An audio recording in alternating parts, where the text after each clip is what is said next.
Assalamu alaikum wa rahmatullahi wa barakatuh, my brothers and sisters.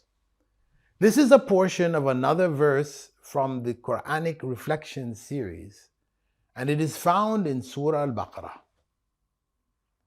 Ilahukum ilahun wahid. Your God is one God. That's verse 162. This verse addresses the fact that Allah is the one and only true God. So the first point of reflection is that the oneness of Allah is the most important concept in Islam. It is known as Tawheed. From the Islamic perspective, everything else in existence springs from it. It remains at the core of every concept, every principle, every thought in Islam. The second point of reflection is that since Allah's unique oneness is so basic and fundamental to the faith, the believers are required to do all that they can to maintain Allah's unique oneness. This, of necessity, involves identifying everything that opposes it and rejecting them in faith, words, and deeds. The third point of reflection is that Allah warned us of making our desires our gods.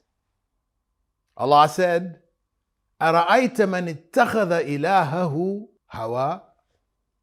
Haven't you seen the one who takes his desires as his God?